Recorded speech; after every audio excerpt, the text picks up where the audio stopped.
Will you just stop doing that, Caleb? I can't. Don't tell me what to do. It's clearly not working. We just need to do more. I will continue to bash my face. And welcome to The Rebellion, the show taking the fight to self-entitlement. We're your hosts, the Bradford Brothers. I'm Caleb. And I'm Josh. And we are here. In the house. Right here. Literally in the house. Yep. In the spare bedroom. Yep. Nope. In our studio, sir. Right. Yep. Oh, man, I am excited. I feel like the journey, even though it's just beginning, the climb has begun. You know, when you're looking at the mountain from the bottom, sometimes it's a little tall. It's a little intimidating.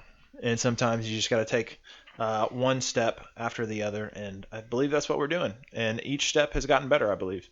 And I'm very excited to see where we continue to go. That being said, we're on episode 5, Cinco.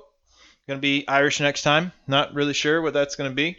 Oh, I think the Irish just clap. Oh, probably. Yeah. Maybe we just drink 5 pints. I don't know. Anyway, so what's the title of episode 5, Josh? Well, episode 5 is all about progress and the problem with progress. Ooh, sounds a little intimidating, a little abstract, perhaps. A little mysterious. Like a good, I don't know a mystery novel author's name off the top of my head. Sorry about that, guys. I was going to have this great analogy, but just blew that. Anyway, James Patterson. It does say he can do mystery? It's kind of like a thrill. Like he's more of a yeah. suspense, like a Patriot Games. TikTok. The clock went cuckoo. I don't know. Anyway, totally off topic, guys. Sorry about that. Rewind. We just burnt 30 seconds of your life. So this abstract thought of progress, I think we're going to have to build a box around. And you know what that box is going to be called? What? No. A definition. Ooh. I know. Big words. I have to pull out the old dictionary for that. Yep. I prefer Merriam-Webster, but you're free to use whichever kind you like. It's more probably because I have a preference that he's related to us, Noah Webster. Yeah. Big deal. Buy us a drink. Yeah. We'll not tell you the definition in many words. Right. But we're trying. We're getting there. We're going to learn. We're working on our vocab, on our, That's vocabulary. Vocabulary, yes. Right. I'm sorry. I didn't mean to shorten that for all you English majors out there. Anyway, the problem with progress, and before we jump into it, because it's a hairy ride, I want to do a little housekeeping because we are super excited, super pumped, thrilled, ecstatic. Any other synonyms you got, Josh? No, Merriam-Webster was fresh out. Mrs.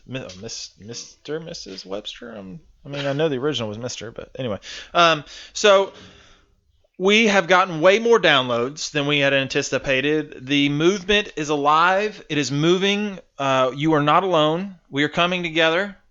And we actually got our first iTunes review. And I love it. I think our first review couldn't have gone any better. Oh, thrilled about it. I mean, especially considering who it came from. Right. So let's just jump right into it. Titled Passionate/Fun/Mind Shifting. What a great word. Props to Mr. Scott Mosley for using the word mind shifting. I think that just off of that alone, we could leave it there, but we're not going to because he didn't. It would be a shame not to espouse his thoughts on this program. Passionate, fun, mind-shifting. 5 stars. Scott Mosley. The fluidity of topic that brothers Caleb and Josh explore is not only eye-opening but also fun and entertaining. The common thread of each episode up to this point, 4 in total, is examining and dissecting socialists and liberal views of the news that matters, the news that touches each of us daily. They do so through the eyes and filter of proud conservatives. I have to say, I lean more liberal. and I still really enjoy the depth of discussions and different views on the broad range of topics they discuss. Some things will make you think deeper. Others will downright piss you off. Much of the time, you will laugh at how well the energy flows naturally between the two. Great job, guys. Keep fighting the good fight. Thank you, Mr. Mosley. Thank you, Scott Mosley. Little info about Scott. He is a real estate agent in the Nashville area. He hosts a podcast called Exposing the Truth About Real Estate. And damn near anything else, I think. I'm sorry, I butchered that. We were close, but it's just Exposing Real Estate and damn near anything else. Guys, if you get a chance, it's a super awesome podcast. You should check it out. I didn't pay him to give me a review. It was completely all on his own thing, but I do listen to his podcast, and it is a good podcast. The thing I want to point out here, though, guys, is why is it that a guy that leans to the left would ever give our show a good review? I think that is the most important snippet of his review. There's really only one reason that would ever occur. There's only one reason why I would give a more leaning to the left broadcast a good review.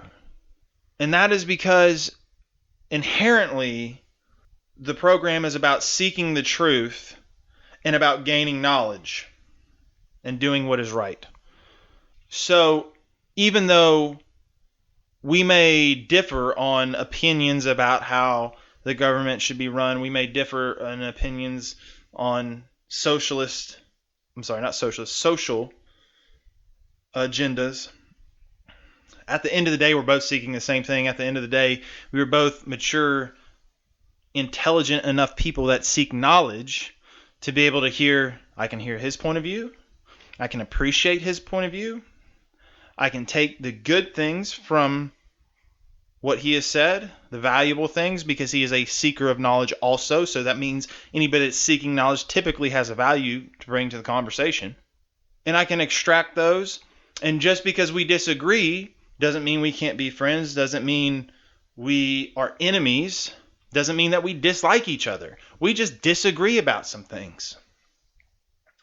And that's important because it's the people who can't listen, who can't discuss, who don't bring anything to the table other than rhetoric, that give each party a bad name.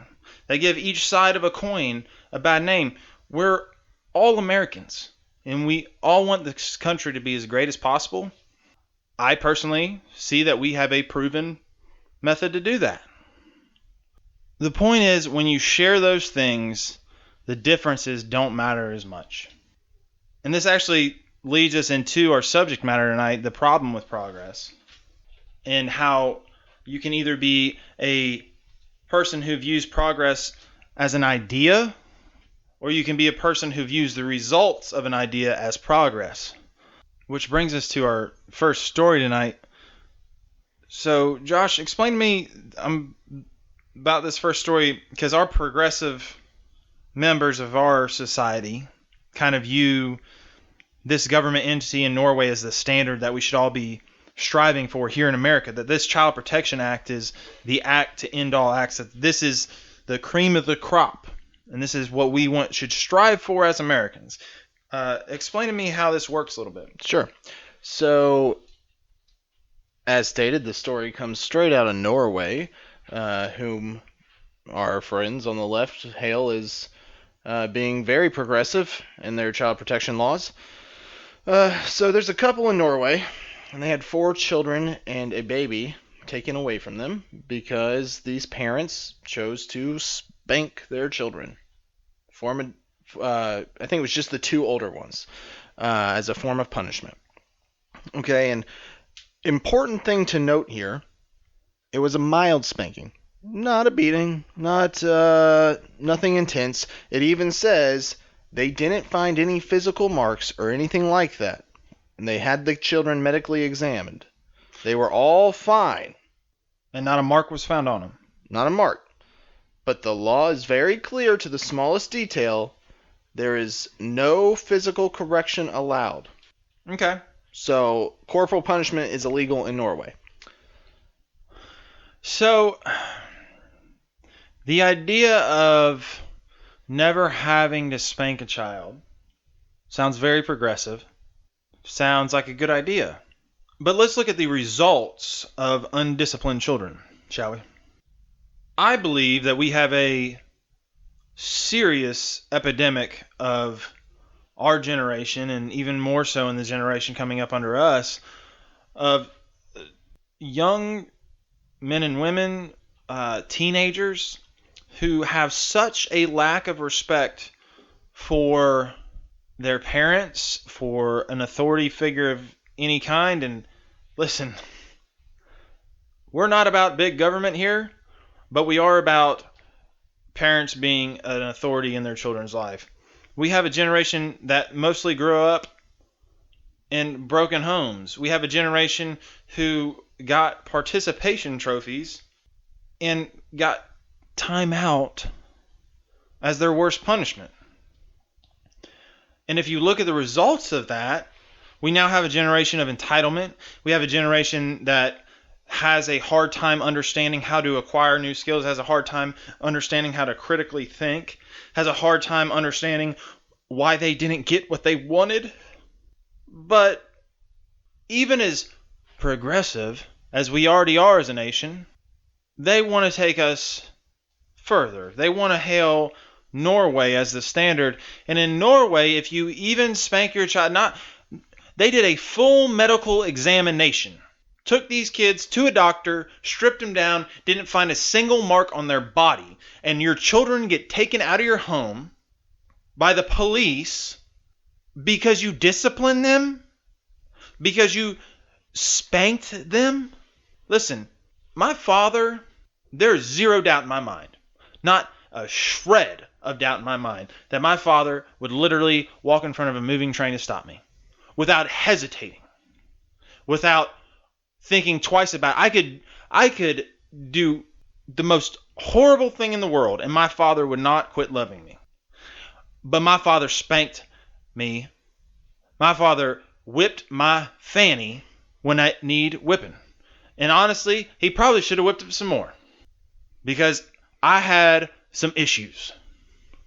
But I would have had so many more issues if that hadn't happened. I look back on my whippings as a good thing, as a thing that helped me learn responsibility, helped me learn respect, helped me learn how to deal with my elders, and that there were consequences for my actions. But now we can't do that to a child. The progressives, the millennial messiah, wants us to be like Norway.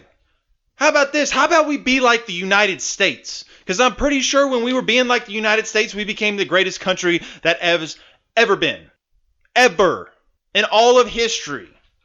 And not just economically, not just military might, but we were also the most charitable. And did the best things around the world for the people that are impoverished around the world. We were number one in education. And it was the second we stopped being proud of being Americans and doing the things that we knew were right, because a slight minority felt offended by it. And that minority grew and grew and grew because it became a popular thing to do. And strangely enough, our country's been on the decline since. Well, there's more to it, Caleb. With this story, at least. I can already hear our friends on the left saying, well, what's the big deal? Don't beat your kids, you'll be fine.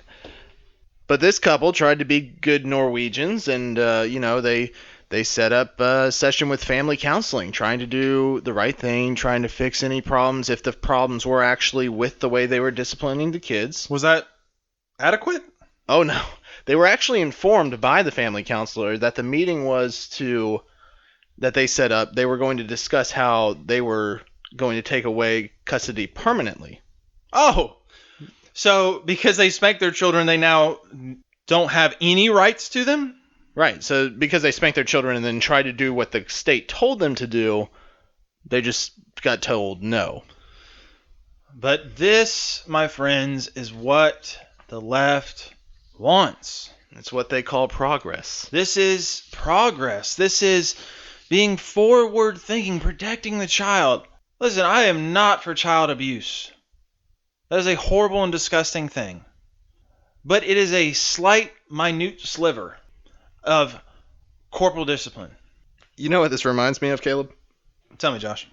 There's a picture online. Anybody can go look it up. It's like the first thing when you type this into Google that you'll see. Look up Hillary Clinton, Adolf Hitler quote about kids, and you'll see a picture of Hitler and a picture of Hillary side by side. Starting with Hitler's quote.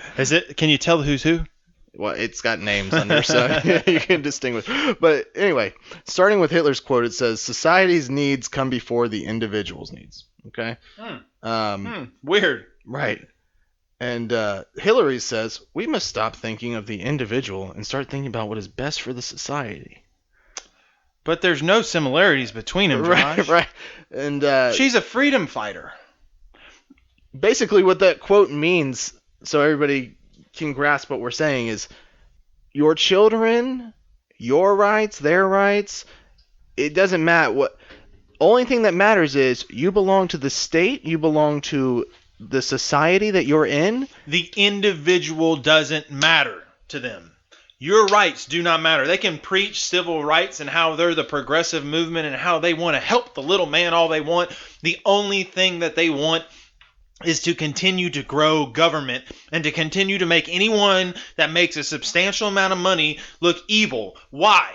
Tell me why. Gives them power. Because it gives them power. Because the more that they can turn you into saying, it's somebody else's fault that my life is just not the way that I want it. That has nothing to do with I don't know how to do anything other than flip burgers, and I just refuse to educate myself outside of the crappy education system we have. Has nothing to do with that. Listen, they want you to think that. This is a marketing game. They branded themselves as the People's Party for a reason, and it wasn't to help the people. I can promise you that. The more that they can make a corporation or any rich person look evil to you, the more of an excuse you have to hand over your personal freedoms to them. This isn't a theory. This has been repeated in history over and over and over and over again. I don't want to see it happen here. This is why we created this movement. Anyway, on to story number 2. So, if you guys think back to, I want to say it was like October of 2015. I'm sure you all remember this in the news. There was a company called Gravity Payments. Yeah.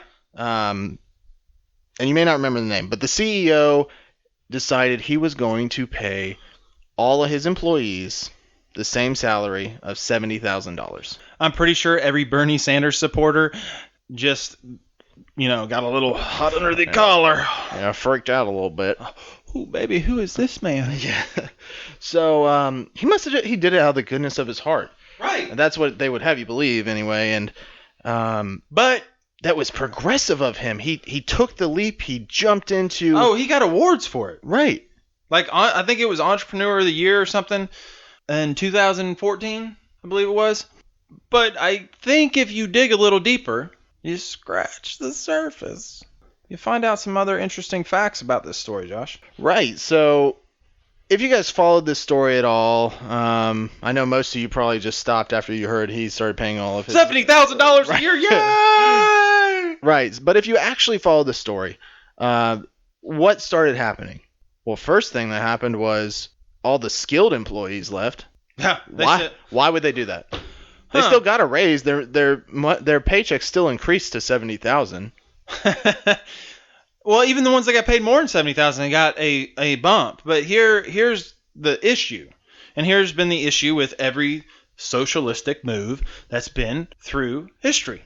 When you take the janitor, when you take the telemarketer, when you take the people of low skill who really doesn't take a whole high thought level to accomplish, doesn't take a whole lot of practice and execution and knowledge acquisition to make happen, and you raise their pay to $70,000. Some people tripled their salary. And you take the person who went to college, or Yeah. I'm hesitant to even say that, who, let's just say this, who acquired enough skills and put in the time and the years and the work and the perseverance and the pivoting and adjusting and evolving their skills to, say, make $85,000. And when they see the person who makes $25,000 make $70,000, and then they go from 85 to 87, they go from 85 to 88, why would they continue to work there? You just took all the motivation, you just took the carrot that you had dangling in front of them and threw it out the window. Because if you keep working here, you're going to stay about the same. Because I'll triple the salary of the people who I could replace literally with a high school dropout who, we got to... Unskilled. Yeah. With an unskilled employee. Right. Because you could be a high school dropout and be, the next Bill Gates. Because that high school dropout might acquire real skills and execute on them and become better. It's not about formal education. That's something we fight in this show. It is about real skills, real execution. But anyway, the unskilled, and all of a sudden they get their pay tripled, and you get a 0.5%, a 2%. Heck, we'll throw in a 5% raise.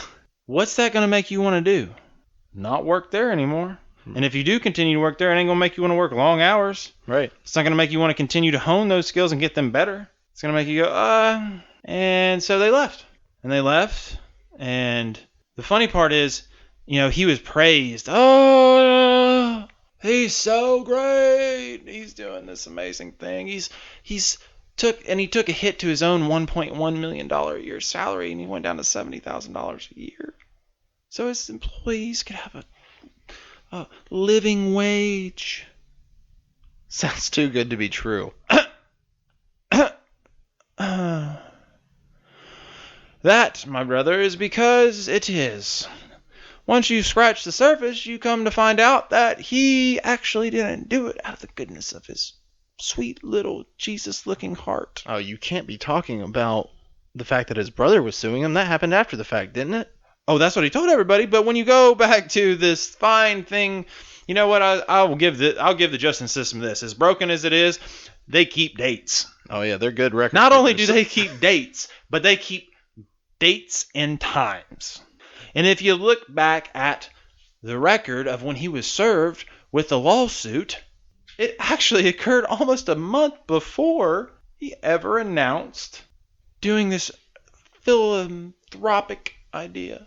So, are you saying that this progressive CEO of the business world was really just trying to tie up money to keep him out of his brother's hands? No. That he's a crooked capitalist? Oh my God, he wants to make a profit?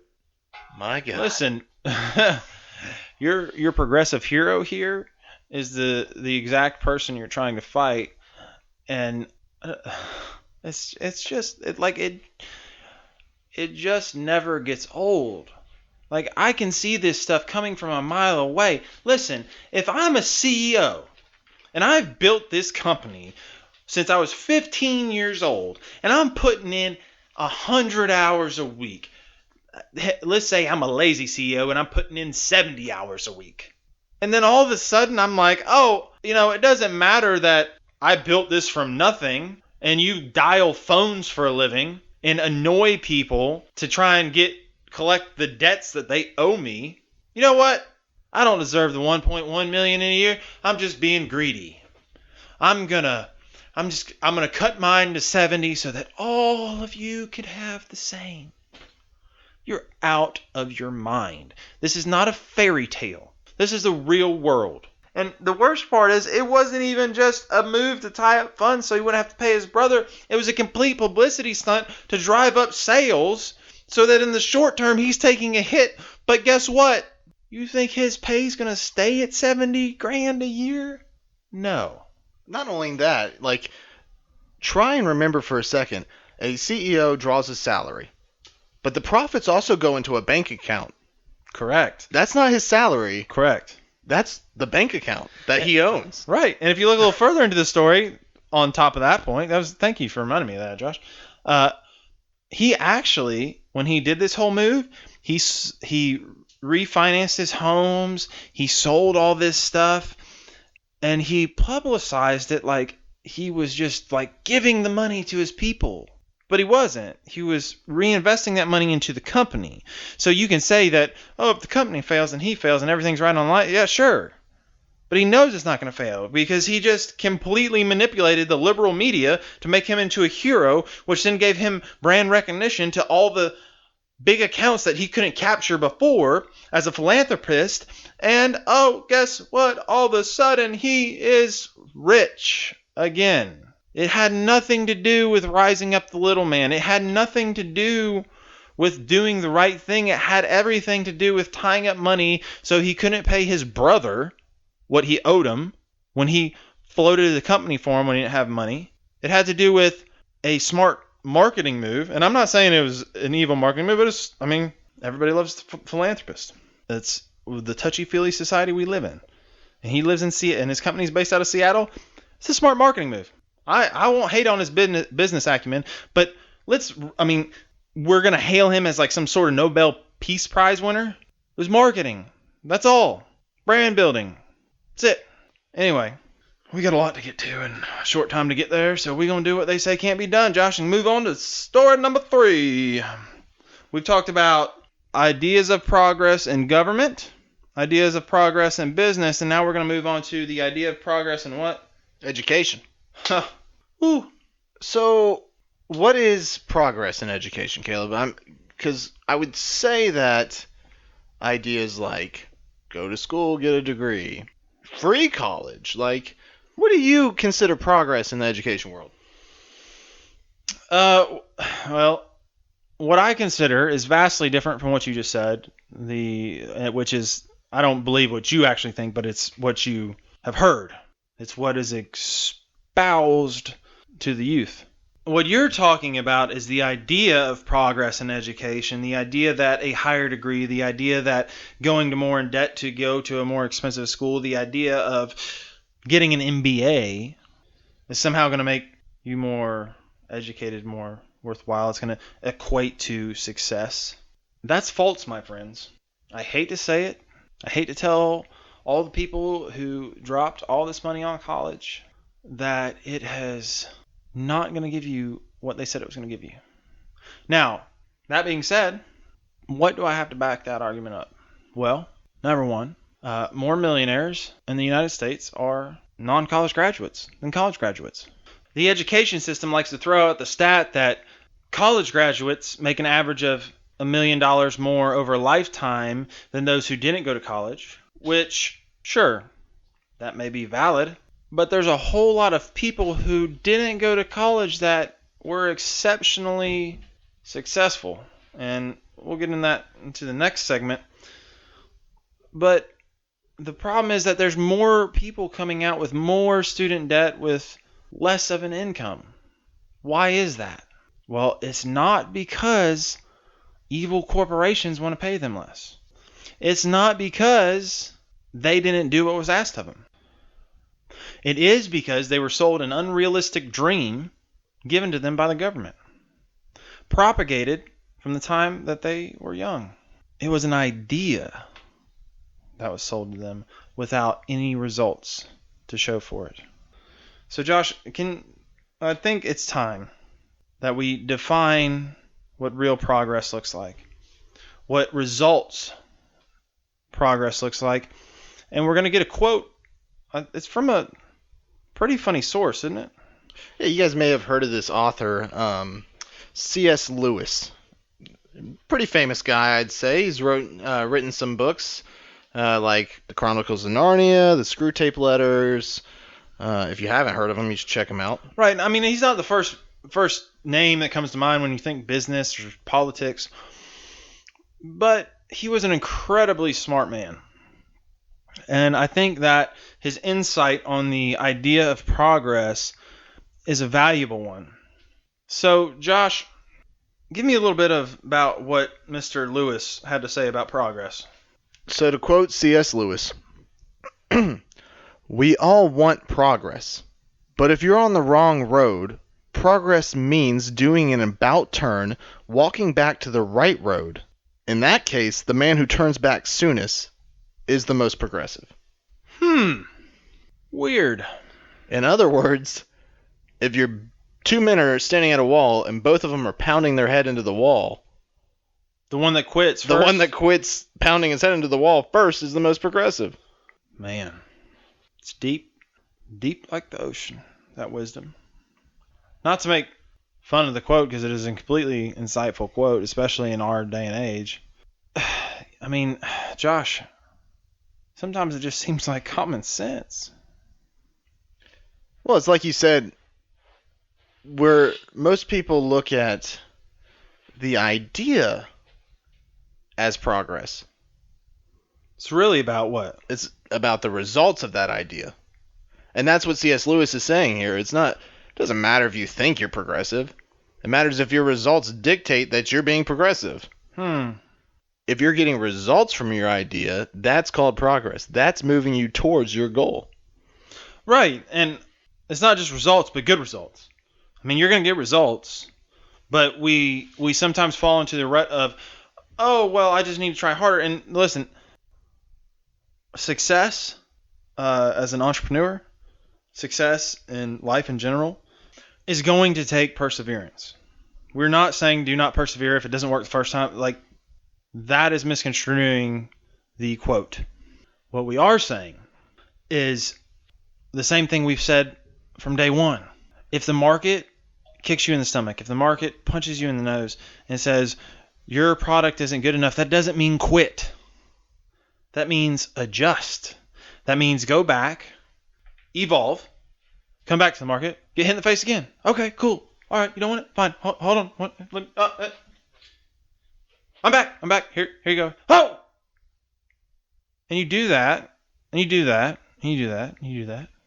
And then one day, you come back and I'm bloody. I'm bruised. God, geez. Here's my product. Oh, this is great. Here's some money. Holy smokes, finally. That's what Mr. Lewis is talking about here. So let's go over a couple examples of how that looks in government, business, and our education system real quick. In government, I think it looks like this. I think it looks like the government's so small that it does only what it was originally intended to do. If you look at our Constitution, the main thing that our government, our federal government, was to protect its people. We have a strong military. That's where it stops. Sure, that's a radical idea. That's, what about food stamps? What about welfare? What about Social Security? What about blah, blah, blah, blah, blah, blah, blah, blah. I would like to point out to our listeners who are asking those questions, there is a thing called your state government. Oh, yes. And in fact, if you look at the records, the historical data, when state governments control their own socialized programs, they actually are more efficient and more effective than the federal government doing it. Why? Because on the state level, they know exactly what their cost of living is. On the state level, it's much easier to control because it's a much smaller population, and they know what the revenue of the state is. But even if those programs weren't around, if you look at history, the poor don't go hungry in America. Before the government did it, there was charitable organizations. Most of them led by those evil Christians that the progressives like to hate. We have to stop equating morality and the right thing to do as that's what our government needs to dictate. Because it never works. The government can't dictate morality because the government is corrupt. The more power you give the government, the more corrupt it becomes. The less power you give the government, the more honest and trustworthy it becomes. Think of your government on the localist of levels. Here in Florida, HOAs are a big thing, right, Josh? Oh, huge. So if you look at a neighborhood that has a big government HOA, what are some of the results of that? Can't paint your house the color you want to. You have to get permission to plant a tree in your yard. You have to keep the mildew off the shingles of your roof because it discolored the shingles. And if you don't do these things, and if you don't listen to what we say, we're going to fine you. And the idea of the progressiveness behind it is that it'll keep home values up. Well, that's a great idea, but all it does is really steal the freedom from the people living in that community. Because the reality is, if you live in a $300,000 home community, you're probably going to take care of your stuff. Because you had to earn a lot of money to get it. You have to pay a lot of money to keep it up. So the HOA, that's the big government, just takes your personal freedom and you don't really get any results. Like the neighborhood you live in, Josh. Have your home prices dropped because you didn't have a HOA dictating exactly how you should live your life? No, I think it's actually probably the opposite. I know more people who are looking for homes in non-HOA neighborhoods, which are hard to find, than people who are looking for homes in HOAs. Why do you think that would be, Josh? People want freedom. People not only want freedom, but they're sick of paying for shackles. Those HOAs are expensive. So I'm going to pay you $100-something, $200-something, heck, some of them $300-$400 a month on top of my extreme mortgage payment to tell me I can't paint my house purple? Like, it's not my color choice, but heck, I figure I paid the bills around here. I could paint it polka dot if I want, but no, because I want to be progressive and have my government tell me what to do. If you look at history, anytime the government has shrunk, our economy has flourished, people are happier, there's less decisiveness in our nation. And that's not a left or right thing, because there's plenty of right-wingers, Republicans, that have expanded our government. I'm not talking about left or right. I'm talking about universally. We need to downsize our government massively. And the historical results of when that happens are nothing but good. So, one last thing. To take it back to the quote, C.S. said, what was it? If you continue to bash your face in the wall, the first one who stops. I mean, we're paraphrasing, right? Right, sure. Combining us with C.S. Lewis, yes.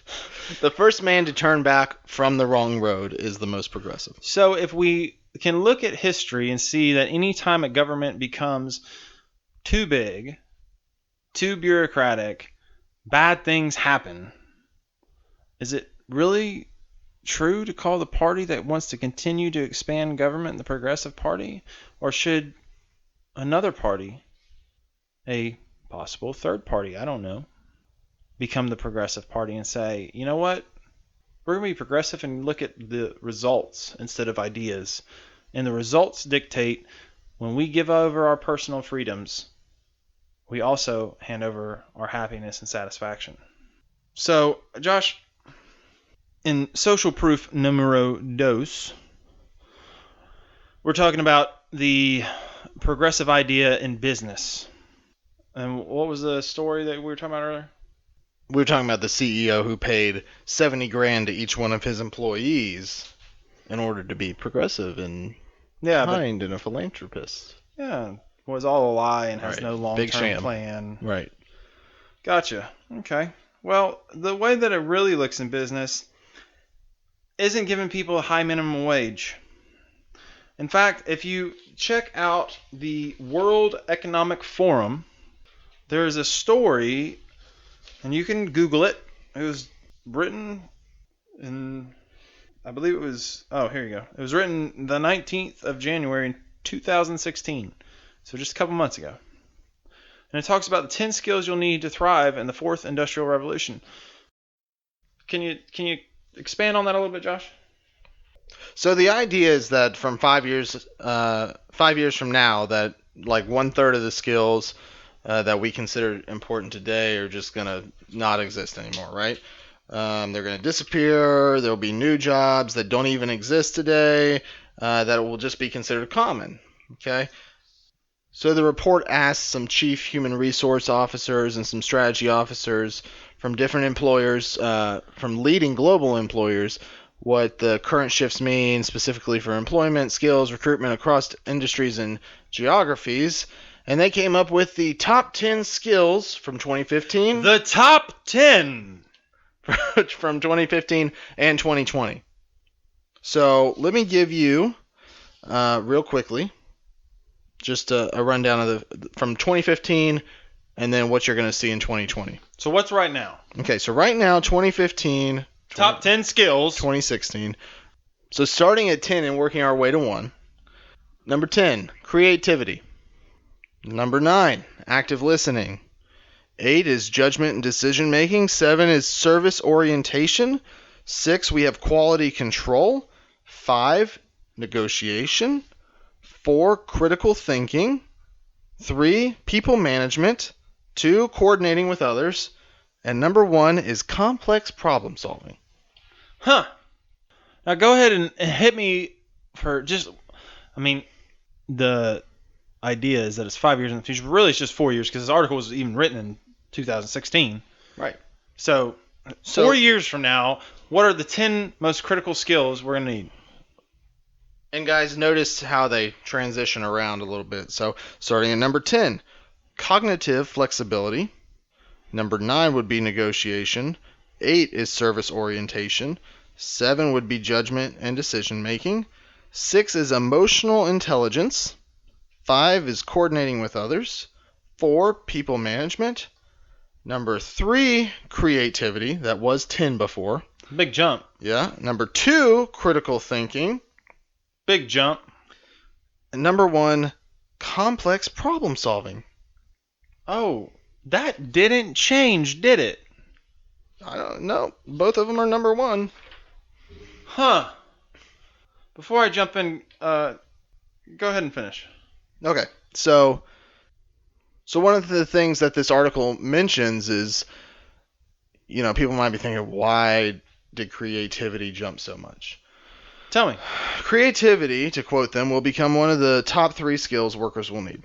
Why? With an avalanche of new products, new technologies, new ways of working, workers are going to have to become more creative to benefit from these changes. Stretch your brain muscle, basically. Right. So you got robots now. Be creative about how you fix the robots. You got, I don't know, whatever tomorrow holds. Well, we can't even fathom it. Back in the 80s, who would have thought we'd have a smartphone? Right. As technology increases, we have to become smarter or technology will outpace us.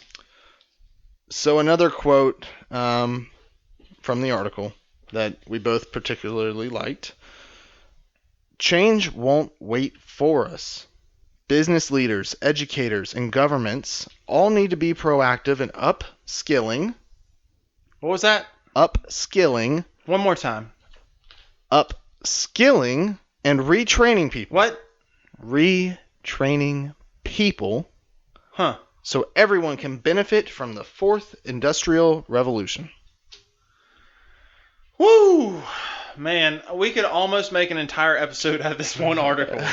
But I'm going to try and just compress it on down real quick. If you guys didn't believe what we said in the past 4 episodes, or you just thought, these guys are just making this stuff up about skills and training and, being productive, that's the World Economic Forum. Right.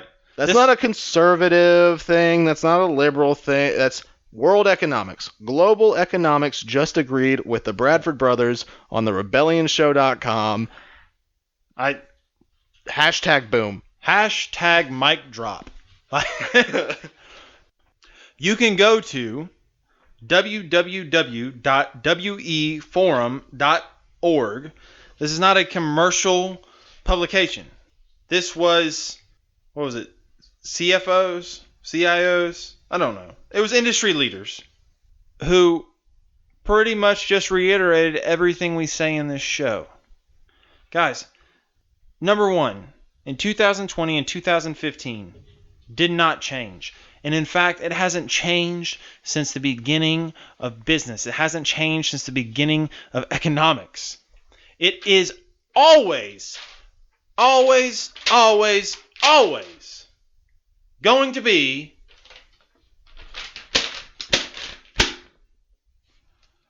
Complex problem solving. What have we said over and over and over again? You want to be successful. Quit worrying about some get-rich-quick scheme. Quit worrying about not acquiring skills. Here is how you become successful. Here is how you change your circumstances. Here is how you become a better human being who contributes to society. Find a problem, a big, complex problem, and then spend all your free time figuring out how to solve the problem. That's it. Number one, hadn't changed from 2015, hadn't changed in 2020, and ain't going to change in 2050 when robots are ruling the world. Not that I think that'll really happen, but you'll need a complex problem solver when it does. Right. Guess what? Number one human being in the world if robots take over. The guy who figures out how to solve it. It is the key to all business. It is the key to all services. It is the key to all products. Solve a problem better than everybody else. That's it. That's it. That's business. The idea is not complex. The process, is it hard? Hell yeah. The execution, is it easy? Hell no. The idea, though, simple. Moving on. Creativity jumped.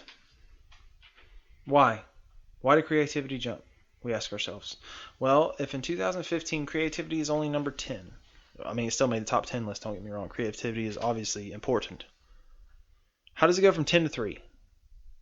Well, let me just propose this idea. Let me just give you this little nugget. So as technology advances and smartphones become smarter and apps become bigger and robots become more of a reality and virtual reality becomes a reality, what then separates us from all this technology? What makes us different? What makes us special? Oh, my friends, it's the human. It's the one thing that's made us different from all the animals. It's the one thing that will continue to make us different, and it is the one thing that is almost an intangible. It's the one thing that I would argue would offend the scientists in the room. It's our creativity. It's our original thought. It's the one thing that we do that nothing else does. And as much as we like to talk about artificial intelligence and where that leads and the technological advances that are to come, will it happen? I don't know. Will it ever be more intelligent than a human brain? I don't know. I mean, we can program a computer to do lots of great things, but the one thing we've never been able to crack is to make the computer think. At the end of the day, you always have to put an input into the computer. And as technology advances, the one thing that separates us from technology is the people who can become creative enough to put those inputs in. We must upskill. We must retrain. This is not an idea. This is not a theory. This is reality. Let's move on. Story number 3, Josh. So we talked about government. We talked about business. Last thing to hit is education. And the idea of education we said earlier was you have to get a degree, have to get an MBA, you have to do all the steps and jump through the hoops in order to be successful, in order to be a progressive. Right. In order to find that progress, to get to success, we must go $150,000 in debt. Or we offer free college to I don't know. They confuse me. I don't know what they want. They want free college. They want bigger degrees.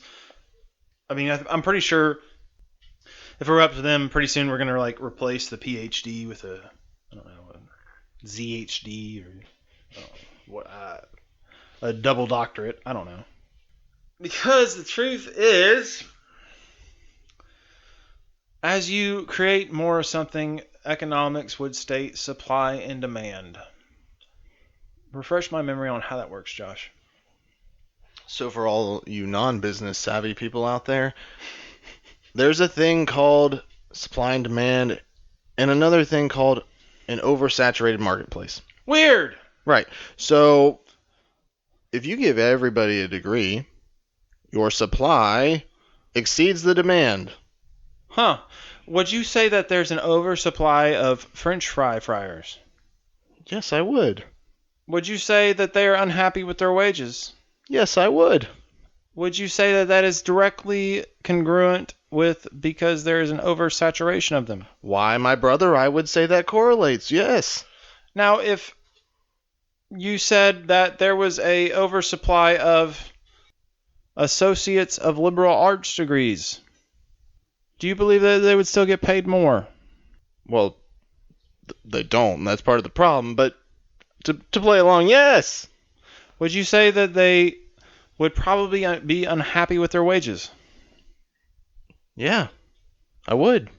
So if we continue to go down this road, the more degrees we hand out, the less value they hold? And need. Huh.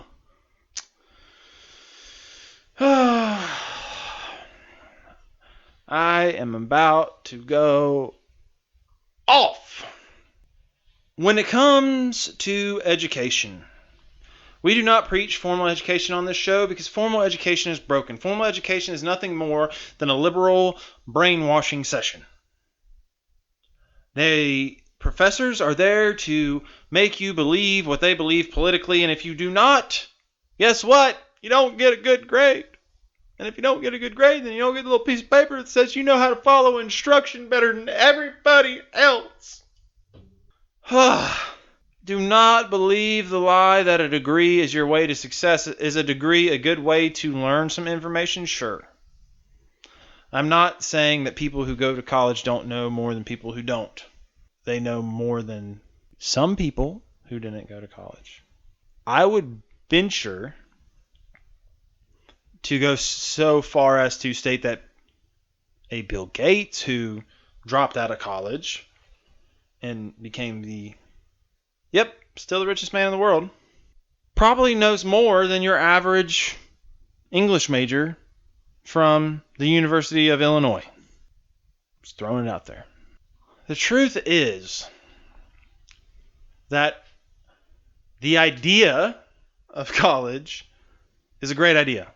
It really is. An institution where we learn a higher level of ideas and learn how to execute on them and hone skills. That was the idea. The results of college, the majority of the time, are nothing more than ideas and no implementation. And listen, you get a political science degree and you don't have senator friends, you're probably not going to get a good job. You get a degree in the entomology of the Swahili people and you don't want to go work in Africa, probably not going to get paid. And even if you do go, you're probably not going to get paid then either, because the marketplace doesn't care. Josh, they have worn me down. Listen, let me name a few names for you. All you people, you gotta have college to be successful. Rah, rah, rah, rah, rah. Bill Gates, world's richest man, college dropout. Steve Jobs, man who created the most profitable company in America today, college dropout. Gary Vaynerchuk, didn't go to college, built 2 massively successful businesses, and is probably the number one person to capitalize off social media in history. James Cameron, college dropout. Zuckerberg from Facebook, don't know if you know this, extremely successful company, college dropout. Tom Hanks, college dropout. Harrison Ford, college dropout. Lady Gaga, college dropout. Tiger Woods, you guessed it, college dropout. What do all these people have in common? Well, they have in common the one thing we talk about on this show. Skills. They acquired skills and they honed them to the highest level and reached the highest levels of success. Quit looking at the ideas of progress and go with the results.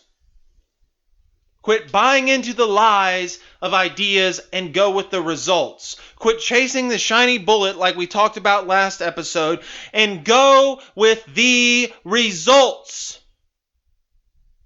I get passionate about this not because I'm angry, but because I want people to know there is a better way. I want you to know that you don't have to jump through their hoops. The only thing you have to do is learn how to teach yourself. If you want to go to college, that's great. Go to college. But don't think that is your free ticket to success. You have to go off of results. You go to college. You get a degree. You get a job. Guess what? You've hit a ceiling in that job. Don't keep doing the same thing. Turn around, go back, adjust your service, adjust your product, take it back to your boss. Get a promotion. Take your boss's job. This is not a complex theory. And it all goes back to the government. How, Caleb? Well, the government sold you the lie of education. The government told you that everything was going to be okay if you just give them more control. But the results of that dictate something different. Guys, so what my brother is saying is that we should remember ideas alone are not progress, but we judge progress based off the results of our ideas. So again, a big thanks to Scott Mosley. If you guys want to join the rebellion, go to therebellionshow.com, be a part of the movement. Join the family. Go there. Sign up, scroll, therebellionshow.com, and then scroll down about, half a page, and it'll say join the movement. And we would love nothing more. It'll give you access to us on a more than just the podcast. We'll be part of our newsletter that'll keep you up to date with things that are going on, upcoming topics in the shows, different ways to improve yourself, different ways to acquire more skills. It's just the next level of what we teach here. And if you guys are listening to us on iTunes, leave us a review. Let us know what you think of the show like Scott did. Right. Reviews are the way that we open more eyes. Reviews are the way that we spread this movement. And guys, I'm telling you, we appreciate it more than you could ever know. And if you want to have any questions, concerns, arguments, listen, we are completely open to hearing your feedback. Your feedback is the fuel that drives this train. We've said it before. So you can email me at caleb@therebellionshow.com. Or you can hit me at josh@therebellionshow.com. So, that being said, you guys keep fighting the good fight, and we will keep leading the rebellion. Good night. See you next week.